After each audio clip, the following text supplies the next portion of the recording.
Good morning, everyone. Today, the panel in the Grenfell Tower Inquiry is publishing its final report dealing with the root causes of the fire. In phase one of the investigations, I examined the events of the 14th of June 2017, how the fire started, how it escaped from the flat where it had begun, and how it spread over the whole building with tragic consequences. My report on that series of events was published on the 30th of October 2019. In the second phase of the inquiry, the panel has been investigating the underlying causes of the fire with a view to identifying where mistakes were made and ensuring that a similar disaster cannot occur again. This second part of the investigations has taken longer than we had hoped, partly because of the broad scope of our terms of reference, and partly because, as our investigations progressed, we uncovered many more matters of concern than we had originally expected. As we discovered, it is not possible properly to understand the causes of the fire without understanding the way in which knowledge of the materials and methods of construction employed in the refurbishment developed over the course of time, what the government and others learnt about them, and how the regulations and guidance relating to their use developed during the same period. The information obtained in that part of our investigations provided the background to our examination of the refurbishment itself and the various decisions taken in the course of it, particularly in relation to the selection of materials. In addition, it has been necessary for us to examine the way in which fire safety at Grenfell Tower was managed, including the arrangements for fire risk assessments and the response to them, as well as the relationship between the tenant management organisation and the residents of the tower.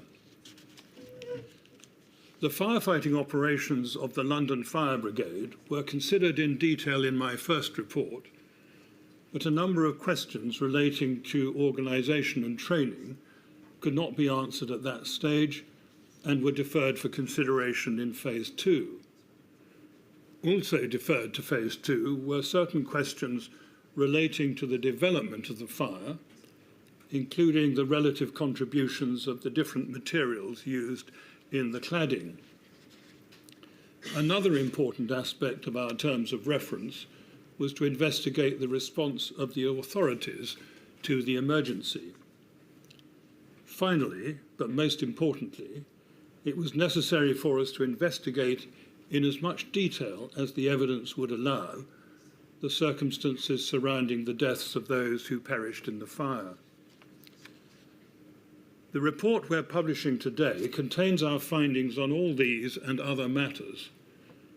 However, the simple truth is that the deaths that occurred were all avoidable, and those who lived in the tower were badly failed over a number of years and in a number of different ways by those who were responsible for ensuring the safety of the building and its occupants. They include the government, the tenant management organisation, the Royal Borough of Kensington and Chelsea, those who manufactured and supplied the materials used in the refurbishment, those who certified their suitability for use on high-rise buildings, the architect, the principal contractor, and some of its subcontractors, in particularly Harley Curtain Wall and its successor Harley Facades, some of the consultants, in particular the fire engineer Exover Warrington Fire, the local authority's building control department, and the London Fire Brigade. Not all of them bear the same degree of responsibility for the eventual disaster, but as our reports show, all contributed to it in one way or another, in most cases through incompetence, but in some cases through dishonesty and greed. The failings can be traced back over many years, and our efforts to get to the bottom of what went wrong and why account for the length of our report and the time it has taken us to produce it.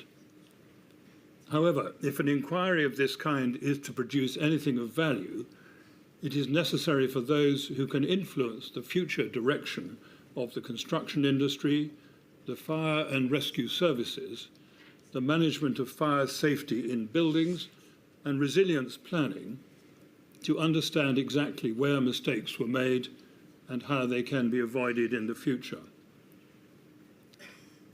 The report is divided into 14 parts, broadly by reference to related subjects. Some parts contain several chapters, some only one. As with the Phase 1 report, it begins with an introduction followed by an executive summary. Although the executive summary runs to 24 pages, the length of the report means that it can touch on only the most significant elements of our conclusions. However, it should assist readers in finding their way around the report. Part 2 describes significant events that provided the background to the fire.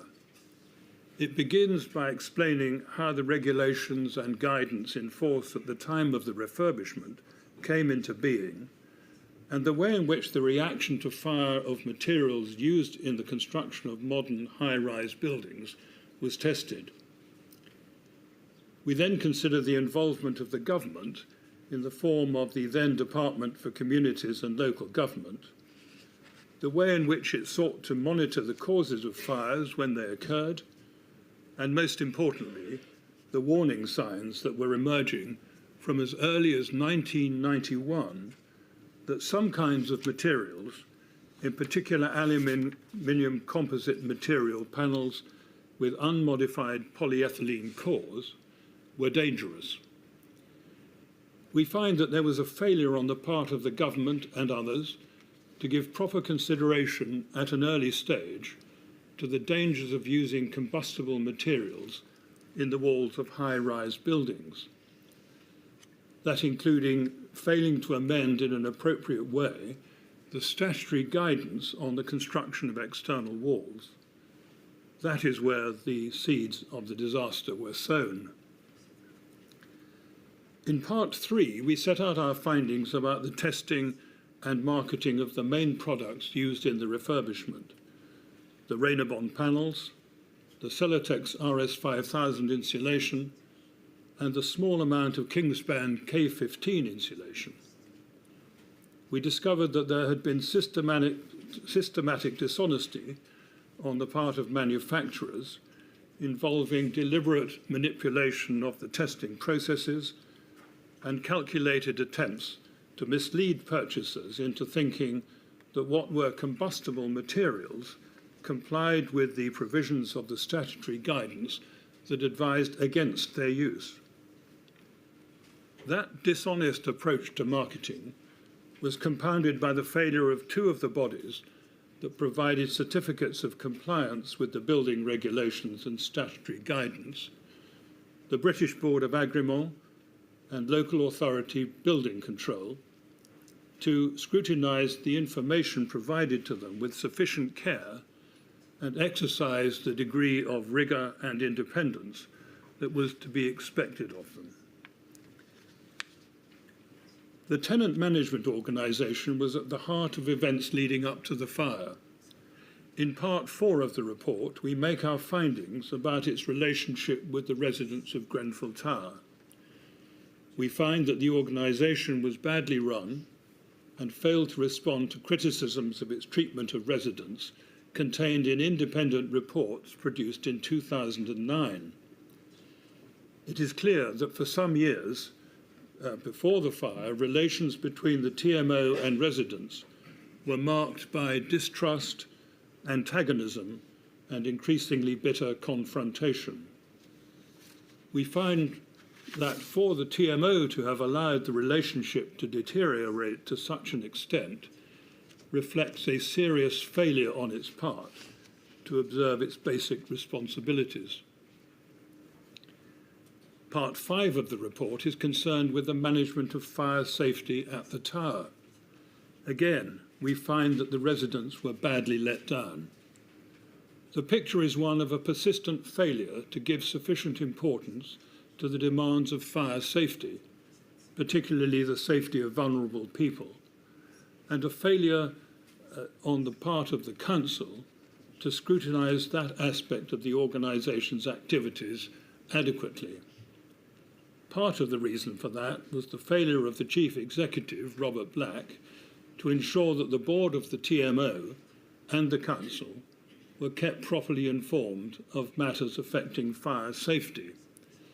That was despite periodic expressions of concern by the London Fire Brigade about compliance with the fire safety order, all of which should have been drawn to their attention. The TMO's failure to attach sufficient importance to fire safety is illustrated by its reliance on a single person, Carl Stokes, as fire risk assessor for its entire estate, despite his lack of qualifications and experience, by its failure to carry out necessary remedial work identified in fire risk assessments promptly, by its failure to provide measures to mitigate the absence of an effective smoke ventilation system, and by its failure to introduce appropriate arrangements for inspecting and maintaining fire prevention systems, in particular self-closing devices on the entrance doors to individual flats. In addition, the TMO failed to maintain a reasonably accurate record of those residents of the tower who were vulnerable for one reason or another and likely to need help to escape if a fire occurred.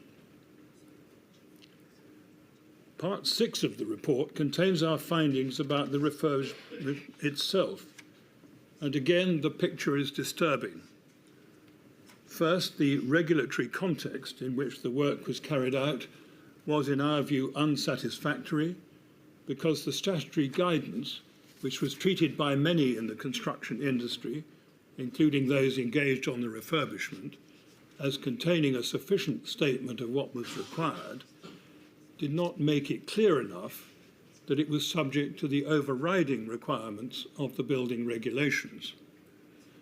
That was a particular problem in relation to the rain screen panels, which, although they satisfied the requirement in the guidance for a material with a Class 0 surface, contained a highly combustible core.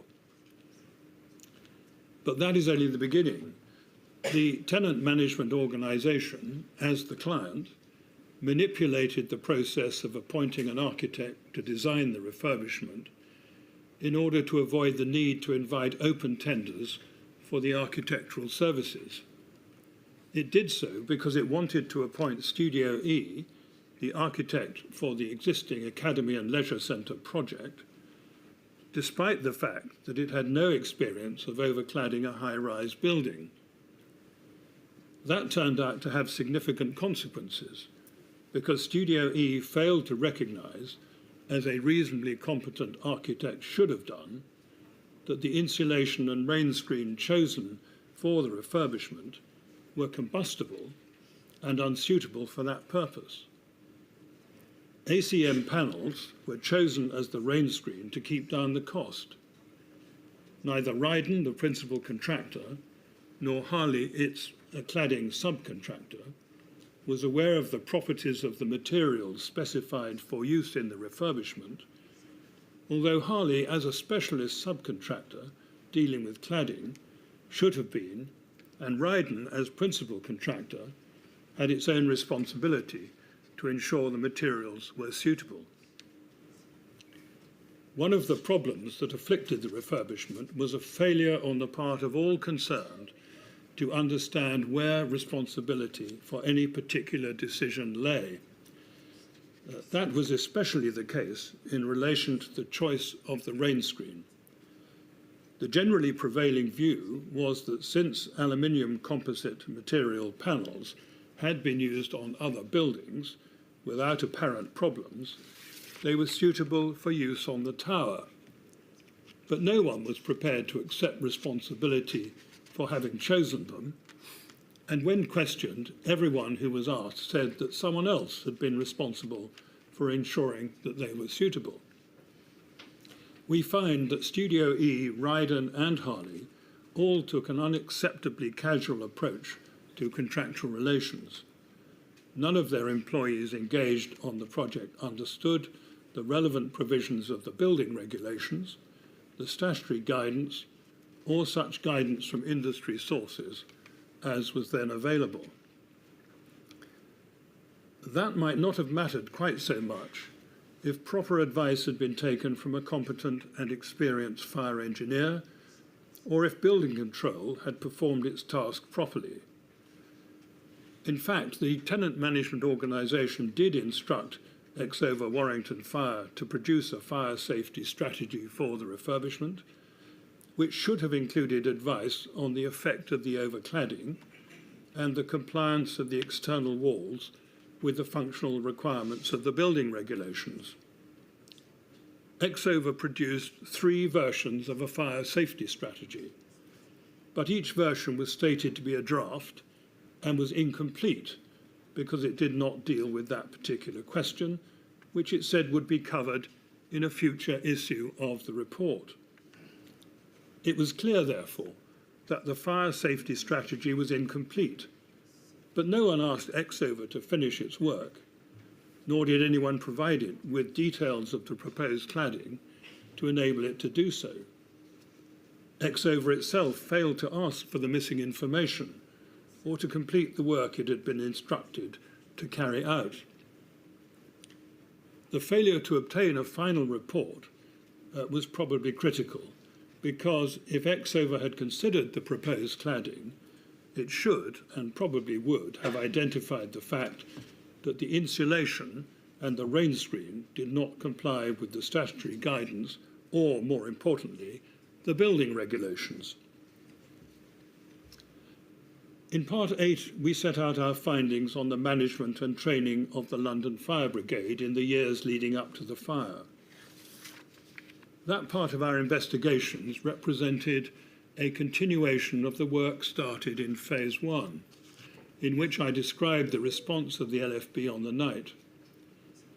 I was critical of certain aspects of that response, in particular the way in which the control room handled calls from people trapped in the building, and the actions of some of the incident commanders who had not been properly trained to deal with a fire of that nature.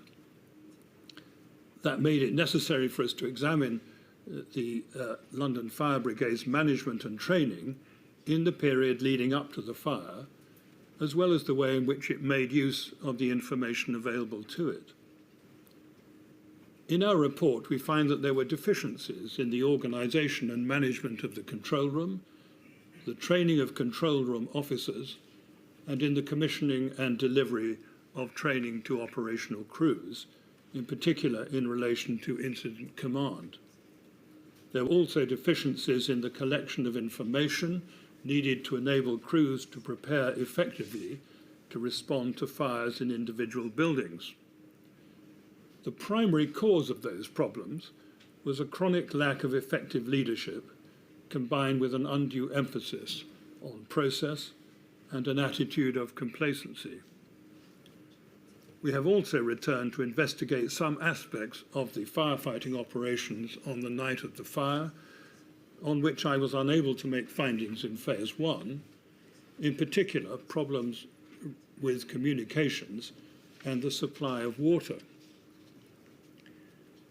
I shall return to Part 9 of the report in a moment, but for now I move to Part 10, in which we examine the authorities' response to the fire. Once again, we have found that those who lost their homes as a result of the fire were badly let down by the organisations that should have provided the support they desperately needed. The primary responsibility for that lay with the Council, which, as a Category 1 responder under the Civil Contingencies Act, should have had plans in place to enable it to respond effectively to the emergency. In the event, however, it had failed to put in place suitable plans or to provide the training to its staff that was required to enable it to respond effectively to the situation it faced. In addition, its chief executive was ill-suited to taking control of what was undoubtedly a very serious challenge. The Council did not have the capacity to identify those who needed accommodation and other important forms of assistance, nor did it have arrangements in place for communicating with those affected by the disaster or the wider public. As a result, it was not capable of meeting the immediate needs of those who had been displaced and from their homes for food and shelter. In the end, it was local, voluntary and community organisations that filled the gap by providing rest centres and temporary shelter. The London-wide resilience structures that were intended to enable the capital to respond to an emergency affecting more than one borough did not operate effectively, partly because they were not designed to provide central direction to the response, and partly because the Royal Borough of Kensington and Chelsea did not seek assistance promptly. In the event, the government, in the form of a senior official in the Department for Communities and Local Government, brokered an arrangement under which the experienced town clerk of the City of London took control of the operation. An important chapter of this part records the evidence given by those who were personally affected by the fire. We are acutely aware that giving evidence, particularly giving evidence in public, was a difficult and daunting experience. We should therefore like to thank all of those who contributed to our investigations by giving evidence, both in the form of witness statements and by being willing to speak about their experiences in public. By doing so, they ensured that we received the fullest possible account of the events that unfolded in the days following the fire. In parts 11, 12 and 13 of the report, we deal with a number of different matters, including the experiments carried out by Professor Bisbee and Professor Torero on the materials used in the refurbishment. They confirmed that the Renabond aluminium composite material panels were the primary reason for the fire's devastating progress. Part 14 contains our recommendations. Although some steps have already been taken to respond to the many failures that we have identified, we think that more can and should be done to bring about a fundamental change in the attitudes and practices of the construction industry. Only such a change can ensure that in future buildings in general and higher risk buildings in particular are safe for those who live and work in them. We think that in different ways implementation of our recommendations will improve fire safety, particularly in high-rise buildings, and ensure that dangerous materials cannot be used in construction in the future. They will also improve the efficiency of fire and rescue services nationally.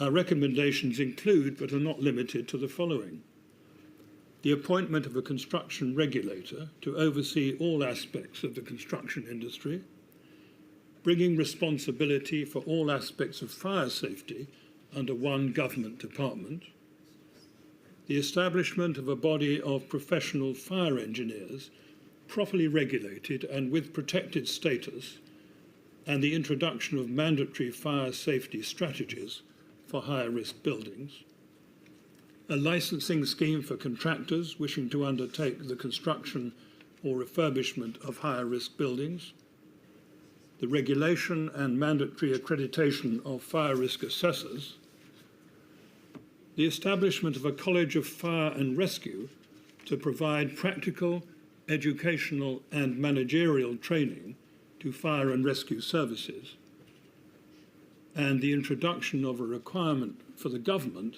to maintain a publicly accessible record of recommendations made by select committees, coroners and public inquiries, describing the steps taken in response to them or its reasons for declining to implement them. I now return to part 9 of the report, which is the most personal part and contains the most difficult reading. It contains a detailed account of the circumstances surrounding the deaths of those who perished in the fire.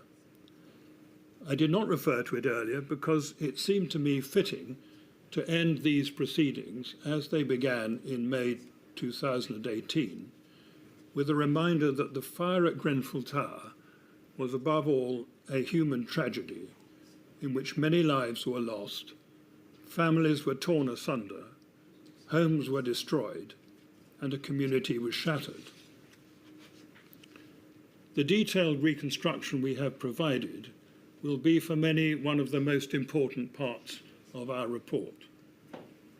Although it may make painful reading, those who lost relatives and friends naturally feel a need to know as much as possible about their loved ones' last moments. I said on many occasions that I hoped we could find sufficient facts to satisfy the coroner of the circumstances surrounding their deaths and avoid the need for any further proceedings. I'm now able to say that we've been able to make detailed findings about the circumstances in which people died, including calls made to the emergency services, the transfer of information from the control room to the incident ground, the recording of that information on its way to and at the bridgehead, and the steps taken to rescue those who were trapped. We are satisfied that all those who died in the building were overcome by toxic gases produced by the fire, and with expert assistance, we've been able to establish a reasonably accurate time of death in each case. We're satisfied that all those whose bodies were damaged by the fire were already dead by the time it reached them. In a moment, my fellow panel members, Ms. Istefan and Mr. Akbor, wish to add some comments of their own. Before they do so, however, I should like to thank the inquiry team, without whom it would not have been possible to carry out an investigation of this kind. It would be invidious to single out individual names for mention on this occasion, because everyone involved, whatever their particular task, has played an essential part in enabling us to do our work. With their help, we have followed up many lines of inquiry, some of which led to surprising revelations, and have collected and digested a huge number of documents and statements, not to mention hearing many days of oral evidence. All those who worked for the inquiry over the years are named in an appendix to the report, and we owe them a deep debt of gratitude. I now invite Mr. Estefan to say a few words. Thank you, Sir Martin. Good morning. Before I joined the inquiry panel, I spent nearly 30 years as an architect. In that role, I developed a particular interest in health and safety, fire, and accessibility matters. Returning home from a holiday in June 2017, I flew over West London and saw the burning tower in the early hours from the air. As for so many others, this was a profound shock. First, of course, as a human response, but also as a professional who had spent their career working to make buildings safe. Throughout this inquiry, we have been determined to find out how such a disaster was possible and what needs to be done to save lives in the future. As Sir Martin has just summarised, we have found many failings across a wide range of institutions, organisations and individuals that spanned many years, which together have led to the terrible fire at Grenfell Tower. They include many failures of the construction industry, my own sector, which is where I will focus my comments on today. Since the fire, the government has passed the Building Safety Act. The Act is welcome, but we need to go further. Our report identifies what we think is needed to make sure the legacy of Grenfell is real and brings about lasting and progressive change. Our recommendations place new burdens and responsibilities on people and organisations. I make no apologies for that. Put simply, if you work in the construction industry and you do not feel the weight of responsibility you have for keeping people safe, you are in the wrong job. The change we need to bring about is partly about structures and regulations.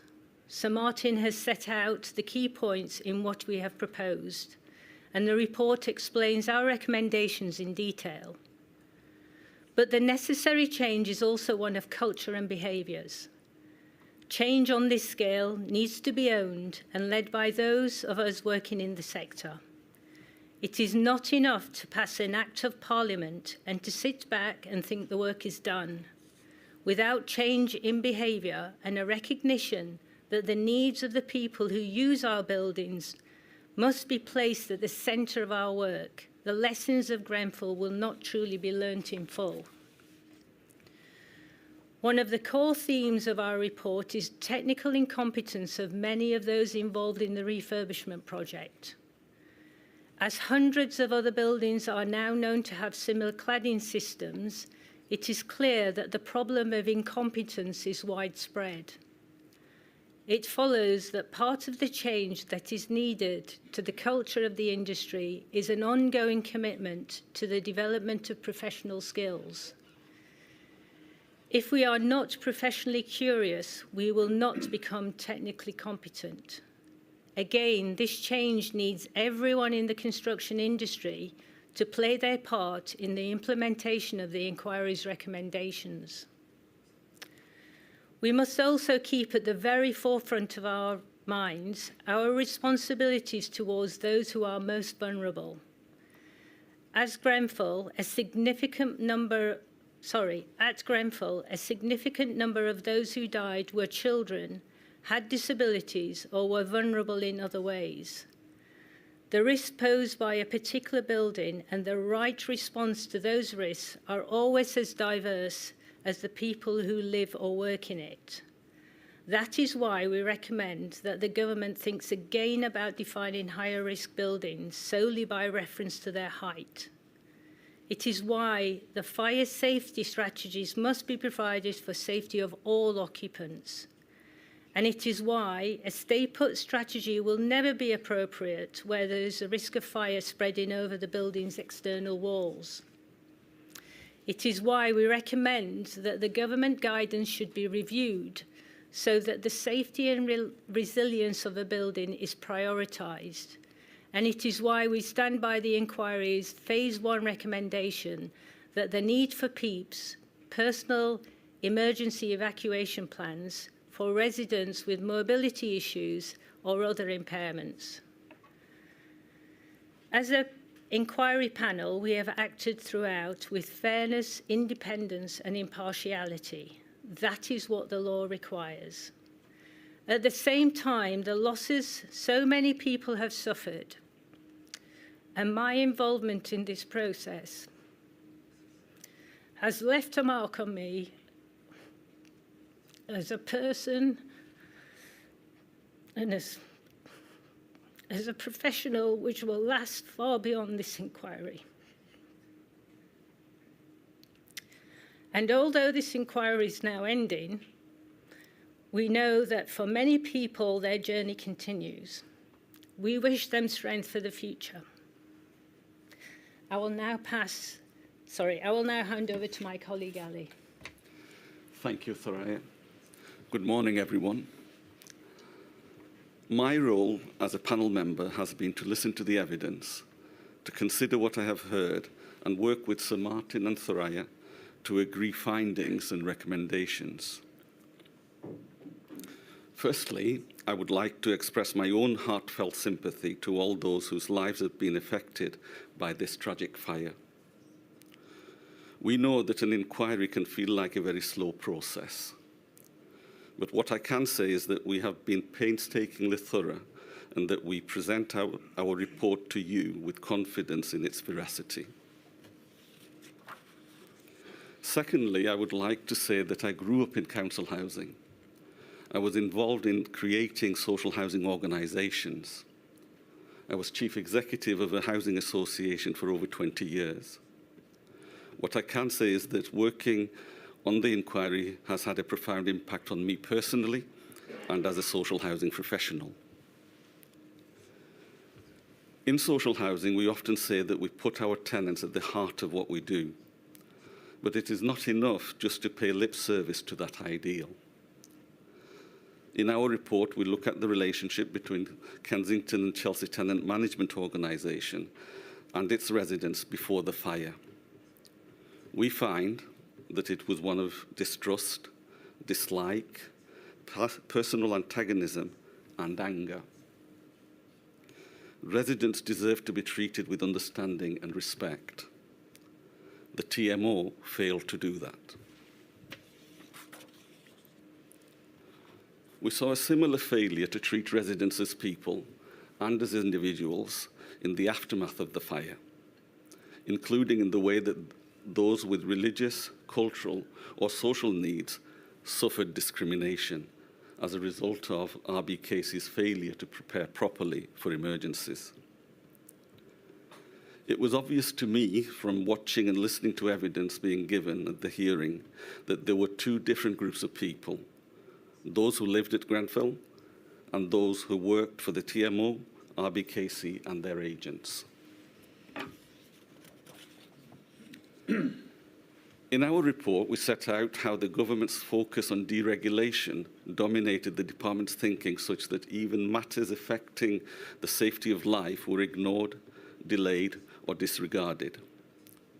The deregulation agenda had a parallel impact on social housing, on the social housing sector, particularly in terms of consumer standards and protection for tenants. The effects of that can be seen in the many failings of the TMO, which we set out in our report, and which were not prevented or addressed by the regulatory system then in place. Parliament has now passed the Social Housing Regulation Act, which will enhance the powers of the regulator in support of stronger consumer standards, and which stresses the need for involvement and empowerment of tenants, and the reintroduction of inspection of landlords. In my view, this was not a moment too soon. Our report underlines why its full implementation is so important and so urgent. I have focused so far on the TMO's role as a social housing provider. The TMO played an important part in the refurbishment of Grenfell Tower in its role as the project's client. We have found that the TMO paid insufficient care in its choice of architect and failed to pay enough attention to fire safety. I hope that our report acts as a reminder to the clients of future building projects, including social housing providers, that they have a responsibility to the users of their buildings to ensure that safety is not sacrificed to the demands of speed and cost. Regulation should not be treated as boxes to be ticked, but as a way of giving residents confidence that their homes are safe. Finally, I would like to echo something that Thoraya has said.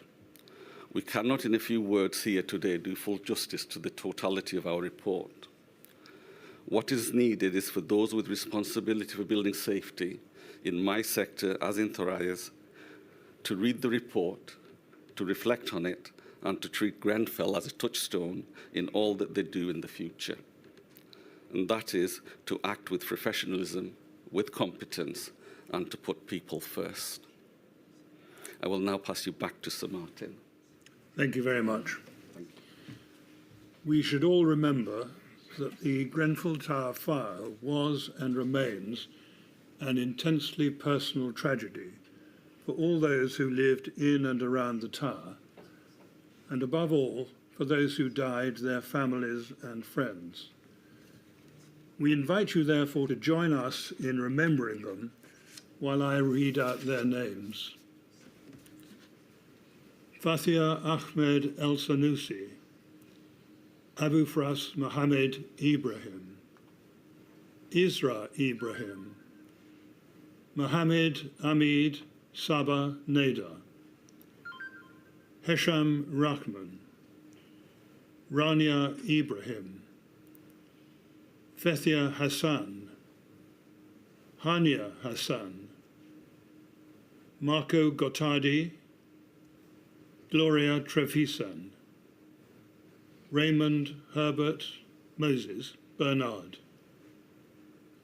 Esla El Gouachri, Mariam El Gouachri, Anthony Keith Disson, Bassem Shuker, Nadia Shuker, Mirna Shuker, Fatima Shuker, Zainab Shuker, Syria Shuker,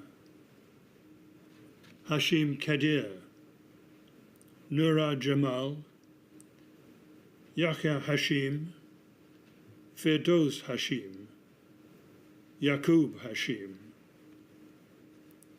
Abdulaziz El Wahabi, Fazia El Wahabi, Yassin El Wahabi, Nur Huda El Wahabi, Mehdi El Wahabi,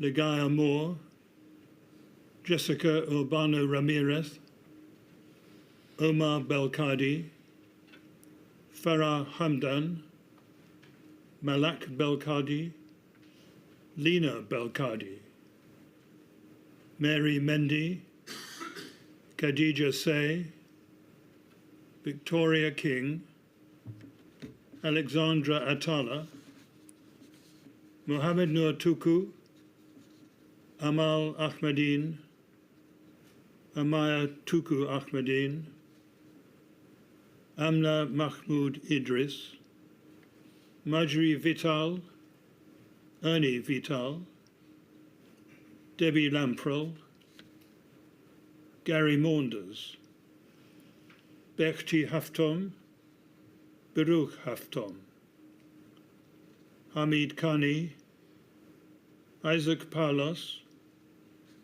Sakina Afrasahabi, Fatime Afrasiabi, Vincent Chijina, Khadija Kalufi, Kamru Mia, Rabea Begum, Mohammed Hamid, Mohammed Hanif, Husna Begum, Joseph Daniels, Sheila, Steve Power, Zainab Dean, Jeremiah Dean, Mohammed Al-Hajali, Dennis Murphy, Ali Yahwa Jafari, Abdeslam Sabah, Logan Gomez, Billy Burton.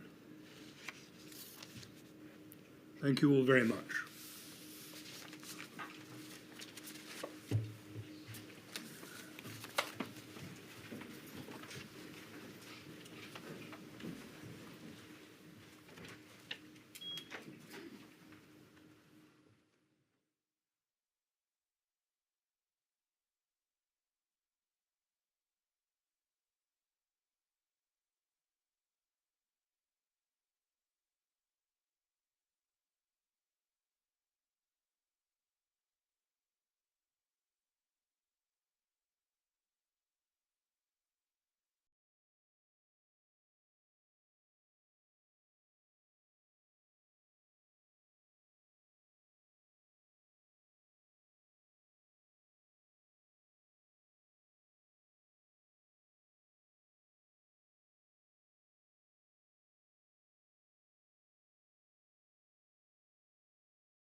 Okay, light up. Emma. Stand next to Tash. Someone just squeeze this. Sorry guys, we just need to... Yeah. Come Willie. Someone pull Hannah in closer to me, please. Yeah. Hannah. Yeah, perfect.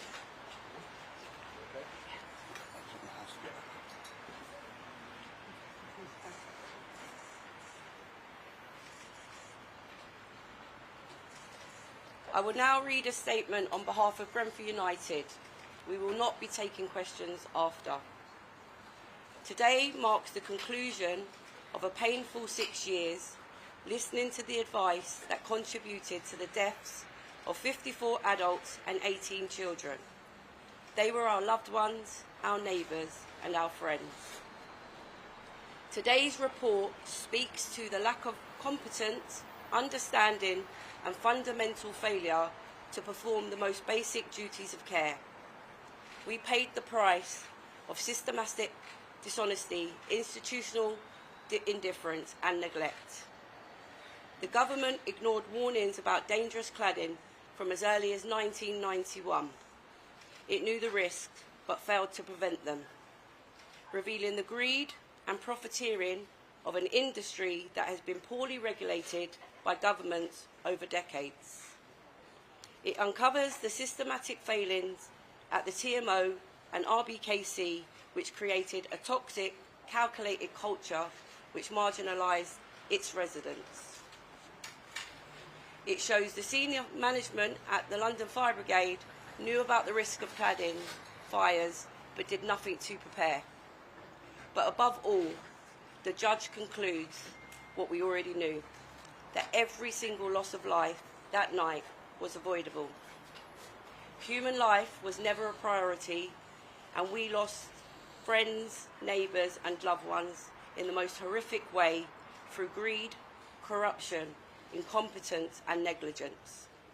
The recommendations published today are basic safety principles that should already exist, highlighting how the government's role, duties and obligations have been hollowed out by privatisation. Where voids were created as the government outsourced their duties, Kingspan, Celotex and Arconic filled the gaps with substandard and combustible materials.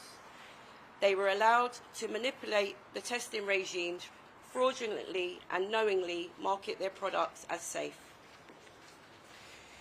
Today, we send a message to Keir Starmer and his government. This country has been failed by governments of all political persuasions.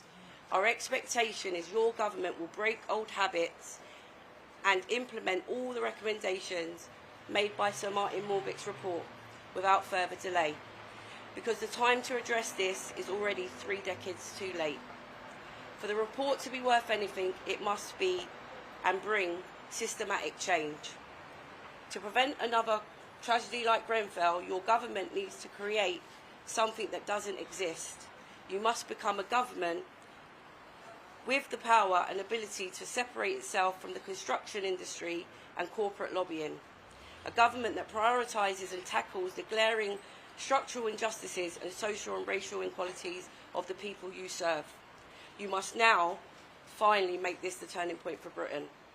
To the police and the Crown Prosecution Service, it's now on to you to deliver justice, to bring charges to those culpable for the deaths of our loved ones. We would like to thank the public for their continuous support of the bereaved survivors and the Grenfell community. You were there for us when it happened. We ask for you to continue to stand with us, to stand for what's right and help us in holding those responsible to account.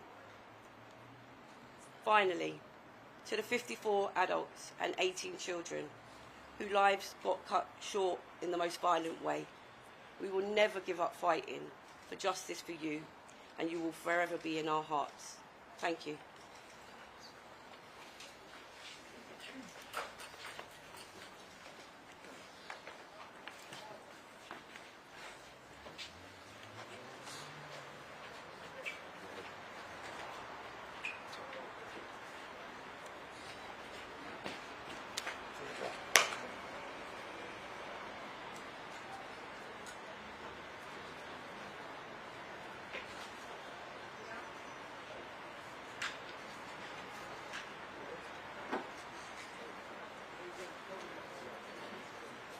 There you go, you're right.